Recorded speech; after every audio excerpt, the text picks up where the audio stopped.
5,000 ವರ್ಷಗಳ ಹಿಂದೆ ಸಾಗರದ ಗರ್ಭದಲ್ಲಿ ಮುಳುಗಿ ಹೋಗಿತ್ತು ದ್ವಾರಕೆ.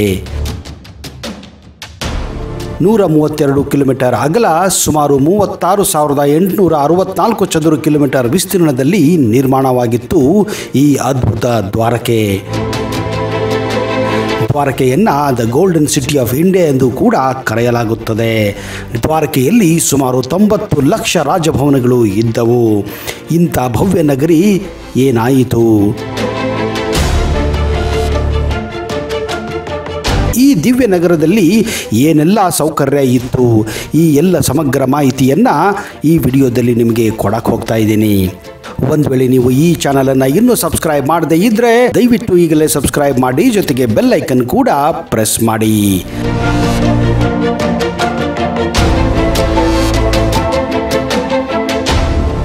ನಮಸ್ಕಾರ ಸ್ನೇಹಿತರೆ.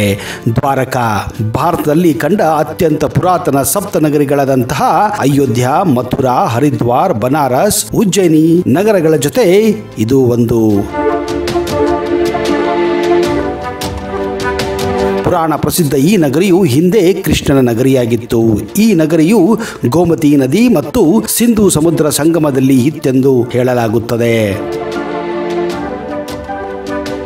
ಪುರಾಣಗಳ ಪ್ರಕಾರ ಕೃಷ್ಣನು ದ್ವಾರಕೆಯನ್ನು ನಿರ್ಮಿಸಿದನೆಂದು ಹಾಗೂ ಮಹಾಭಾರತದಲ್ಲಿ ಕೃಷ್ಣನು ಹೇಳುವ ಪ್ರಕಾರ ಅವನ ಸಾಮ್ರಾಜ್ಯವು ಅವನ ಕಾಲದ ನಂತರ ಸಮುದ್ರದ ಅಲೆಗೆ ಸಿಕ್ಕಿ ಅಥವಾ ಸಮುದ್ರದ ಮಟ್ಟ ಹೆಚ್ಚಾಗಿ ಮುಳುಗಿ ಹೋಗಿತ್ತು ಎಂದು ಹೇಳಲಾಗಿದೆ.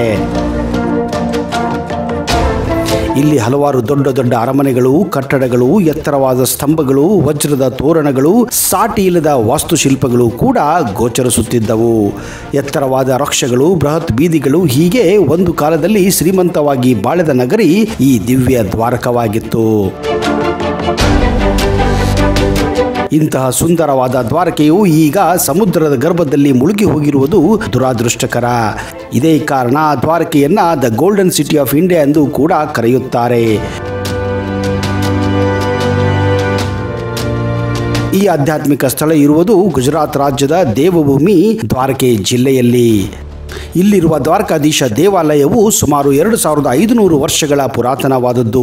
ಈ ಪವಿತ್ರವಾದ ದೇವಾಲಯವನ್ನು ಹಲವಾರು ಬಾರಿ ಮಹಮ್ಮದಿಯರು ನಾಶಪಡಿಸಿದ್ದರು. ತದನಂತರ 16ನೇ ಶತಮಾನದಲ್ಲಿ ಪುನರ್ ನಿರ್ಮಾಣ ಮಾಡಲಾಯಿತು. ಈ ದ್ವಾರಕೆಯಲ್ಲಿ ಆದಿಗುರು ಶಂಕರಾಚಾರ್ಯರು ಶಾರದಾ ಪೀಠ ಅಥವಾ ದ್ವಾರಕಾ ಪೀಠವನ್ನು ಸ್ಥಾಪಿಸಿದ್ದರು. ವಿಶೇಷವೆಂದರೆ 4 ಶಕ್ತಿ ಪೀಠಗಳಲ್ಲಿ ಈ ಶಾರದಾ ಪೀಠವು ಒಂದು.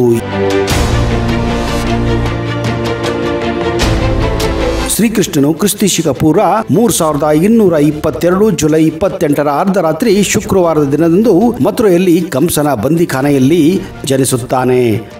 ಕಂಸನನ್ನು ಸಂಹರಿಸಿದ ನಂತರ ಮಥುರೆಯನ್ನು ಆಳುತ್ತಿದ್ದ ಕೃಷ್ಣನನ್ನು ಮಗಧ ರಾಜ ಜರಾಸಂಧ ಕಾಲೇಯನೊಂದಿಗೆ ಸೇರಿ ಸುಮಾರು 17 ಬಾರಿ ಕೃಷ್ಣನ ಜೊತೆ ಯುದ್ಧವನ್ನು ಮಾಡುತ್ತಾನೆ. ಕೊನೆಗೆ ಪ್ರಜೆಗಳಿಗೆ ರಕ್ಷಣೆ ನೀಡುವುದಕ್ಕೋಸ್ಕರ ಪಶ್ಚಿಮ ತೀರಕ್ಕೆ ತೆರಳಿ ಗೋಮತಿ ನದಿ ತೀರದಲ್ಲಿ ದ್ವಾರಕೆಯನ್ನು ನಿರ್ಮಿಸುತ್ತಾನೆ. ಶ್ರೀಕೃಷ್ಣನ ಕಾಲದ ನಂತರ ಪ್ರವಾಹ ಏರ್ಪಟ್ಟು ದ್ವಾರಕೆ ಸಮುದ್ರದ ಗರ್ಭದಲ್ಲಿ ಸೇರಿಕೊಳ್ಳುತ್ತದೆ. ಇದಕ್ಕೆ ಗಾಂಧಾರಿಯ ಶಾಪವೂ ಕೂಡ ಒಂದು ಎಂದು ನಂಬಲಾಗಿದೆ. ಅದ್ಭುತವಾದ ಶ್ರೀಕೃಷ್ಣ ನಿರ್ಮಿಸಿದ ದ್ವಾರಕೆಯ ಭೂಮಿ ಮೇಲೆ ಇತ್ತೋ ಇಲ್ಲವೋ ಎಂಬಂತೆ ಅಷ್ಟವಾಗಿ ಹೋಗಿತು. ಗುಜರಾತ್ ಸಮುದ್ರ ತೀರದಲ್ಲಿ ನಡೆಸಿದ ಸಂಶೋಧನೆಗಳು ಭಾರತೀಯ ಚಾರಿತ್ರಿಕ ನಿರ್ಮಾಣದಲ್ಲಿ ಅಪೂರ್ವವಾದ ಘಟ್ಟವನ್ನು ಆವಿಷ್ಕರಿಸಿತು. ಹೀಗೆ ಆವಿಷ್ಕಾರ ಮಾಡಿದಾಗ ಸಾಗರ ಮಧ್ಯದಲ್ಲಿ ಒಂದು ಮಹಾನಗರ ಬಯಲಿಗೆ ಬಂದಿತು. ಮಹಾಭಾರತ ಕಾಲದ ಶ್ರೀಕೃಷ್ಣನ ಪುರಾವೆ ನಗರ ಹೊರ ಪ್ರಪಂಚಕ್ಕೆ ಬಯಲಿಗೆ ಬಂದಿತ್ತು. ಇದೇ ಶ್ರೀಕೃಷ್ಣ ನಿರ್ಮಿಸಿದ ದ್ವಾರಕೆ.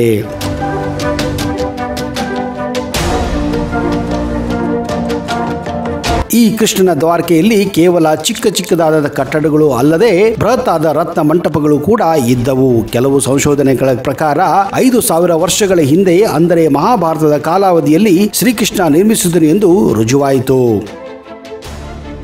ಶ್ರೀಕೃಷ್ಣನ ದ್ವಾರಕೆ ಸಮುದ್ರದಲ್ಲಿ ಮುಳುಗಿ ಹೋದ ನಂತರ ಭಾರತೀಯ ನಾಗರಿಕತೆಯೂ ಕೂಡ ಮಾಯವಾಗಿ ಹೋಯಿತೆಂದು ಇತಿಹಾಸ ಹಾಗೂ ಪುರಾಣಗಳು ಸಾರುತ್ತವೆ. ದ್ವಾರಕೆಯನ್ನು ಈಗಿನ ಕಟ್ಟಡಗಳಿಗಿಂತ ಸಾಟಿ ಇಲ್ಲದ ನಿರ್ಮಾಣವನ್ನು ವಿಶ್ವಕರ್ಮನಿಂದ ಆ ಕಾಲದಲ್ಲಿ ನಿರ್ಮಾಣ ಮಾಡಿಸಿದ್ದನು ಎಂದು ನಂಬಲಾಗಿದೆ. ಈ ದ್ವಾರಕೆಯನ್ನ ಸುಮಾರು 36,000 ಚದುರು ವಿಸ್ತೀರ್ಣದಲ್ಲಿ ನಿರ್ಮಾಣ ಮಾಡಲಾಗಿತ್ತು. ದ್ವಾರಕೆಯಲ್ಲಿ 90 ಲಕ್ಷಕ್ಕೂ ಹೆಚ್ಚು ರಾಜಭವನಗಳು ಇದ್ದವು ಎಂದರೆ ನೀವು ನಂಬುತ್ತೀರಾ? ಹೌದು, ಇದು ನಿಜವಾದ ಸಂಗತಿ. 1600 ಗೋಪ್ಯರಿಗಾಗಿ ಒಂದೊಂದು ರಾಜಭವನಗಳು ನಿರ್ಮಾಣ ಮಾಡಲಾಗಿತ್ತು ಎಂದು ನಂಬಲಾಗಿದೆ. ಈ ಭವನಗಳೆಲ್ಲವೂ ರತ್ನಗಳಿಂದ ನಿರ್ಮಿಸಲಾಗಿತ್ತು ಎಂದು ಕೂಡ ಹೇಳಲಾಗಿದೆ. ಈ ದ್ವಾರಕಾ ನಗರದಲ್ಲಿ ಬೃಹತ್ ಕಟ್ಟಡಗಳು, ದೊಡ್ಡ ದೊಡ್ಡ ಬೀದಿಗಳು, ಸೊಂಪಾಗಿ ಬೆಳೆದಿರುವ ಮರಗಳು, ಉದ್ಯಾನವನಗಳು, ಇವುಗಳ ಮಧ್ಯೆ ಇರುವ ರಾಜಭವನಗಳು, ವರ್ಗಗಳಿಗೆ ಪ್ರತ್ಯೇಕವಾದ ನಿವಾಸಗಳು, ಹೀಗೆ ಕ್ರಮಬದ್ಧವಾದಂತಹ ನಗರಿ ಇತ್ತು ಎಂದು ನಂಬಲಾಗಿದೆ. ದ್ವಾರಕಾಧೀಶ ದೇವಸ್ಥಾನವು 5 ಮಡಿಗಳ ಗೋಪುರವನ್ನು ಹೊಂದಿದೆ. ಇದನ್ನು ಭಗವಾನ್ ಕೃಷ್ಣ ಸಾಂಬನು ಕಟ್ಟಿಸಿದ್ದನು ಎಂದು ನಂಬಲಾಗಿದೆ. ಈ ದೇವಸ್ಥಾನವು ಸುಣ್ಣದ ಕಲ್ಲು ಮತ್ತು ಮರಳಿನಿಂದ ನಿರ್ಮಾಣ ಮಾಡಲಾಗಿದೆ. ಪ್ರತಿದಿನವೂ ದೇವಸ್ಥಾನದ ಗೋಪುರದ ಮೇಲೆ ಧ್ವಜವನ್ನು 5 ಬಾರಿ ಹಾರಿಸಲಾಗುತ್ತದೆ. ಇದು ತನ್ನ ಸುಂದರವಾದ ಅಲೆಗಳಿಂದ ಯಾತ್ರಿಕರನ್ನು ಸ್ವಾಗತಿಸುತ್ತದೆ. ಈ ದೇವಸ್ಥಾನದ ರಚನೆಯು ಅತ್ಯಂತ ಸಂಕೀರ್ಣವಾಗಿದೆ. ಇಲ್ಲಿ ಪ್ರಮುಖವಾದ 2 ದ್ವಾರಗಳಿವೆ. ಯಾತ್ರಿಕರು ದೇವಸ್ಥಾನಕ್ಕೆ ಪ್ರವೇಶಿಸುವ ದ್ವಾರವನ್ನ ಸ್ವರ್ಗದ್ವಾರ ಹಾಗೂ ಮೋಕ್ಷ ದ್ವಾರ ಎಂದು ಕರೆಯಲಾಗುತ್ತದೆ. ಗೋಮತಿ ನದಿಯು ಸಮುದ್ರದೆಡೆ ಹರಿದು ಸೇರುವ ಸಂಗಮವನ್ನು ಜನರು ಈ ದೇವಸ್ಥಾನದಿಂದಲೇ ವೀಕ್ಷಿಸಬಹುದು. ಹಾಗೂ ಗೋಮತಿ ನದಿ ಬತ್ತಿದಾಗ ಆರಾಮವಾಗಿ ಆ ಮಾರ್ಗವಾಗಿ ಹೋಗಿ ಸಮುದ್ರವನ್ನು ಕೂಡ ನೀವು ವೀಕ್ಷಣೆ ಮಾಡಬಹುದು. ದ್ವಾರಕೆಯಲ್ಲಿ ವಸುದೇವ, ದೇವಕಿ, ಬಲರಾಮ, ರೇವತಿ, ಸುಭದ್ರ, ರುಕ್ಮಿಣಿ ದೇವಿ, ಜಾಂಬವಂತಿ ದೇವಿ ಮತ್ತು ಸತ್ಯಭಾಮ ದೇವಿಯರ ದೇವಾಲಯಗಳು ಕೂಡ ಇವೆ. ಬೇಟ್ ದ್ವಾರಕಾ ದೇವಸ್ಥಾನಕ್ಕೆ ಹೋಗುವ ಮಾರ್ಗದಲ್ಲಿ ರುಕ್ಮಿಣಿ ದೇವಿಗಾಗಿ ಒಂದು ವಿಶೇಷ ದೇವಾಲಯವು ಕೂಡ ಇದೆ. ಬೇಟ್ ದ್ವಾರಕಕ್ಕೆ ನೀವು ಭೇಟಿ ಕೊಡಬೇಕೆಂದರೆ ನೀವು ದೋಣಿಯ ಮೂಲಕವೇ ತಲುಪಬೇಕು. ದ್ವಾರಕಾನಾಥ ದೇವಸ್ಥಾನ ಹಾಗೆಯೇ ಬೇಟ್ ದ್ವಾರಕಾದಲ್ಲಿಯೂ ಕೂಡ ಕೃಷ್ಣನ ಅದ್ಭುತವಾದಂತಹ ಮೂರ್ತಿಯೂ ಕೂಡ ಇದೆ.